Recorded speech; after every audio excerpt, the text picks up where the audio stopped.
안녕하세요. 하종환 목사입니다. 꿀보다 더 단 말씀이 있는 달콤한 큐티 시간입니다. 믿음 없는 기도라는 말을 들어보셨나요? 믿음으로 말미암아 주님의 자녀가 되었고 또 기도한다면 당연히 믿음이 있는 기도인데 왜 믿음이 없다 이런 표현을 썼을까요? 사실 우리가 온전한 회개가 이루어지지 않고 내 마음에 먼지 남아있는 죄들이 있어서 그래요. 그래서 우리가 주님과 깊은 영적 교제를 나누는 존재가 되기 위해서 필요한 것은 우리 안에 있는 죄를 온전히 회개하고 또 주님을 바라보는 게 중요합니다. 그 초점이 주님을 보는 것이어야 합니다.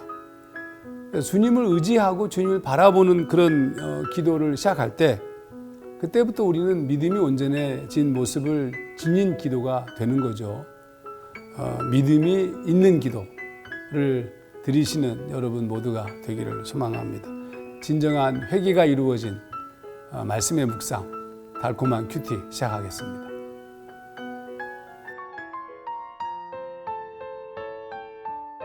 기막힌 축복 로마서 11장 13절 14절 내가 이방인인 너희에게 말하노라 내가 이방인의 사도인 만큼 내 직분을 영광스럽게 여기노니 이는 혹 내 골육을 아무쪼록 시기하게 하여 그들 중에서 얼마를 구원하려 함이라.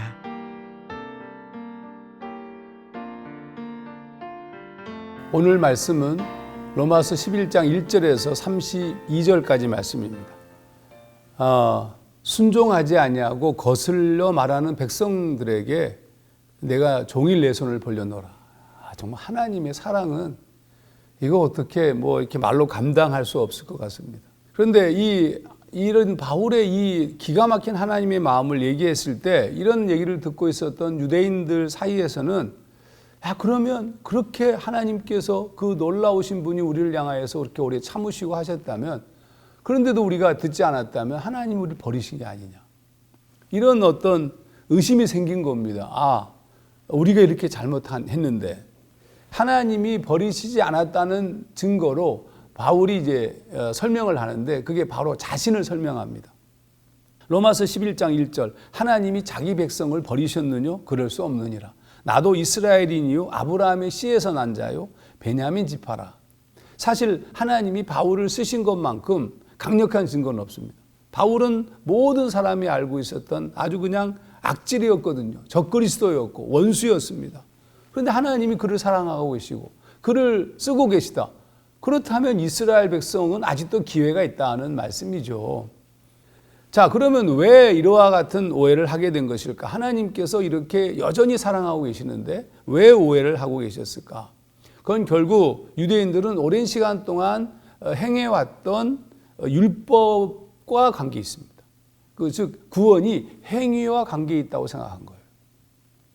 사실은 행위와 율법이 구원과는 그렇게 밀접한 관계가 없는데 우리가 율법에 대해서 이미 앞에서 살핀 것처럼 율법은 죄를 깨닫게 하는 것이지 율법적 행위를 통하여서 우리의 죄가 용서되는 건 아니거든요. 용서는 하나님의 은혜에서 벌어지는 거죠. 근데 구원을 행위라고 계속 행위적 삶을 살아왔기 때문에 행위라고 생각했으니까 그러면 우리가 행위가 올바르지 않은데 어떻게 구원에 이르겠느냐라고 하는 질문이 계속 생긴 거예요. 결국 바울이 매우 중요한 은혜에 대한 얘기, 자신에 대한 기회에 대한 얘기는 자신으로 설명을 하고 은혜에 대한 얘기는 엘리야로 설명을 합니다. 엘리야 얘기를 꺼냈어요. 그 다음 이어서 아시다시피 엘리야는 아합과 이세벨 시대의 선지자입니다. 그 당시 이스라엘 백성이 하나님을 떠났어요. 엘리야가 굉장히 문제 삼았던 것이 양다리 신앙입니다. 한쪽은 이 바알과 아세라를 섬기고 한쪽은 하나님을 섬기고 사실은 권력과 정치적 힘에 백성들이 휘둘림을 당한 것이었죠. 철저한 배신의 시기였습니다. 이 기가 막힌 상황에서 하나님 앞에 엘리야가 섰는데 사실은 엘리야는 어떤 생각을 했었냐면 나밖에 없다. 다 없다. 이렇게 생각했는 것 같아요. 그런데 하나님이 하시는 말씀은 그게 아니고 너 외에도 내가 7,000명이 7,000명의 택한 사람이 있다. 그런데 더 놀라운 사실을 바울이 설명합니다. 로마서 11장 5절 은혜로 선택받은 사람들이에요. 이 7,000명이 세상을 변화시키고 주도하는 숨어있는 사람들이 있었던 겁니다. 로마서 11장 5절을 좀 더 읽어보면 그런즉 이와 같이 지금도 은혜로 택하심을 따라 남은 자가 있느니라. 하나님의 구원은 행위가 아니라 오로지 은혜죠.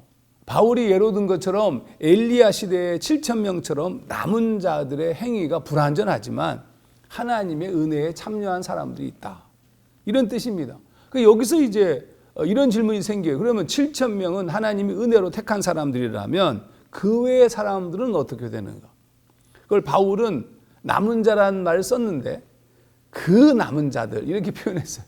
7,000명은 남은 자들, 그 외에 떨어진 자들은 그 남은 자들 이렇게 표현했습니다. 11장 7절 그런즉 어떠하냐 이스라엘이 구하는 그것을 얻지 못하고 오직 택하심을 입은 자가 얻었고 그 남은 자들은 우둔하여졌느니라. 그 남은 자들은 하나님으로부터 버림받은 것처럼 보였어요.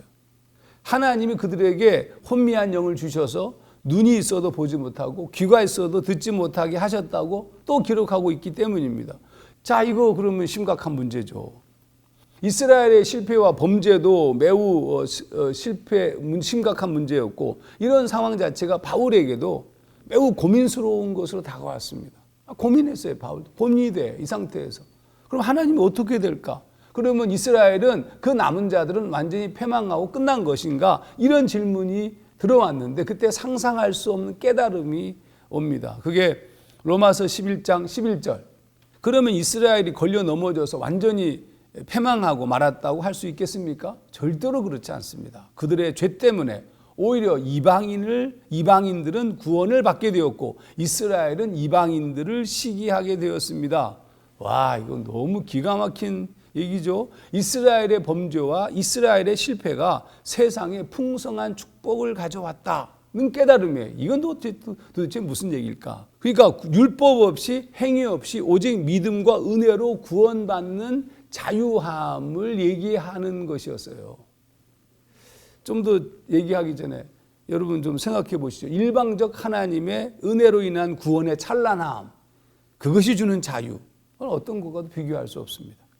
어떻게 생각하시는지 한번 좀 생각 좀 해보시죠.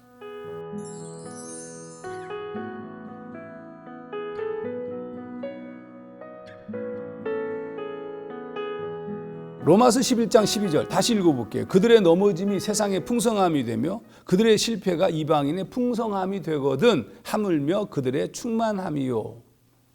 이스라엘의 실패 역시 문제가 되지 않는 이유가 있어요. 그건 하나님의 은혜로 인한 구원의 찬란함 때문입니다. 무슨 얘기냐 하면 행위, 율법을 통해서도 구원을 이룬 거 아니에요. 구원은 하나님의 은혜로 이루어지는데 그 은혜의 초점에 그리스도 예수가 있고 그러므로 지금 이스라엘도 믿으면 되었어요. 그 오랜 시간 동안 행위와 율법의 결론이 실패라면 그거 걱정할 거 없다는 거죠. 왜? 지금 믿으면 되니까. 이미 우리가 살핀 것처럼 이스라엘에게 있어서는 그게 쉬운 문제가 아니었습니다. 더욱이 이스라엘은 하나님이 자신들을 용도 폐기 대상으로 여기고 이방인들만 중요하게 생각한다는 오해에 빠졌습니다.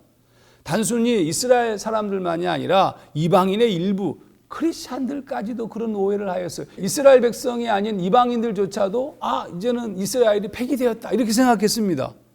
바울이 돌감람나무와 참감람나무로 비유했습니다. 돌감람나무는 이방인, 참감람나무는 유대인이에요. 근데 돌감람나무인 자신들을 구원하기 위해서 참감람나무인 가지들을 잘랐다. 이렇게 이방인들조차 이게 또 교만한 이방인들이에요. 이게. 그래서 생각했어요. 로마서 11장 18절 19절 그러니 여러분은 잘려나간 가지들을 업신여겨서는 안 됩니다. 여러분은 저 가지들이 잘려나간 것은 그 자리에 우리를 접붙이기 위한 것이 아닙니까? 하고 말할지도 모릅니다. 물론 이 같은 생각에 대해서 바울은 동의합니다. 그건 맞는 얘기다. 하지만 잘려나간 이유는 이방인 크리스찬들이 생각하는 것과 달리 그러니까 이방인들을 구원하기 위해서 이스라엘 유대인들을 자른 것이 아니라 믿지 않았기 때문이었어요. 믿지 않았기 때문. 20절 그것은 그렇습니다. 그러나 그 가지들이 잘려나간 것은 그들이 믿지 않은 탓이고 여러분이 그 자리에 붙어 있는 것은 여러분이 믿었기 때문입니다. 그러니 여러분은 두려워할지언정 자랑할 것은 하나도 없습니다. 여러분 더 이상 구원에 있어서 유대인과 이방인의 차별은 없었던 겁니다. 오로지 한 가지 중요한 것이 뭐냐? 믿음이었어요. 믿음. 그런 의미에서 유대인들만 차별 대우하는 것이라 볼 수 없는 거죠. 이처럼 우리가 믿음으로 구원에 이르게 된 것은 전적으로 하나님의 은혜였습니다. 언제나 겸비함으로 우리가 하나님 앞에 서야 하는 바로 그 부분이죠. 바울이 주의한 것도 바로 그 부분이었습니다. 하나님의 구원을 값싸게 만드는 것. 오로지 은혜에 의해서 믿음으로 구원받은 이방인들이 유대인들과 달리 아예 어떤 행위적 노력조차 없이 믿음을 강조하면서 함부로 신앙하는 것의 가벼움에 대해서 문제를 삼았어요.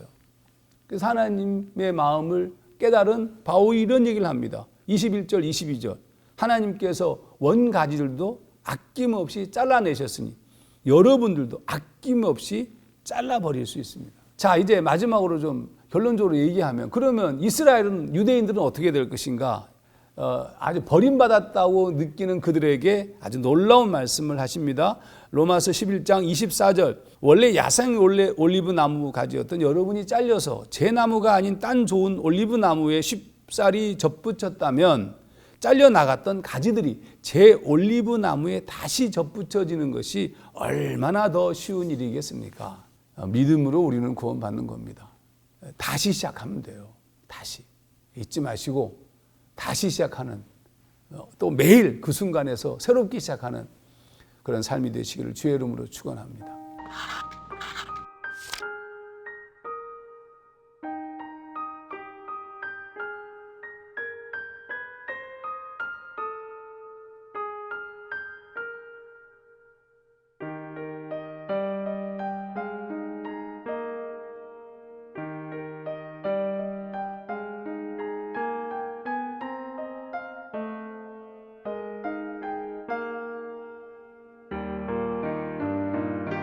얼마나 더 쉬운 일이겠습니까? 먼저 믿은 자가 나중 될 수도 있지만 먼저 믿은 자, 우리 모태신앙이 어떤 사람들은 난 모태신앙 싫어. 모태신앙이 복이 있는 거예요. 먼저 믿은 사람 다시 시작할 수 있지 않습니까? 여러분이 멋있는 삶을 먼저 된 자나 나중 된 자나 믿음으로 놀라운 삶을 사시기를 주의 이름으로 축원합니다. 오늘도 쪽지 묵상 잊지 말고 하루 승리하시기 바랍니다. 기도하겠습니다. 하나님 아버지, 우리가 먼저 믿었다고 자랑할 것도 아니지만 나중 믿었다고 슬퍼할 일도 아닙니다. 가장 중요한 것은 믿음을 가진 것이 중요하고 은혜로 구원받았음이 더 중요합니다. 이제 남은 것은 주의 나라에 들어갈 때까지 거룩한 일을 하고 하나님의 뜻에 합당하고 많은 선한 사역을 하는 그런 선한 열매를 맺는 것입니다. 이 삶을 놓치지 않고 잘 걸어가도록 주님 역사하여 주시옵소서. 예수님 이름으로 감사하며 기도하옵나이다. 아멘.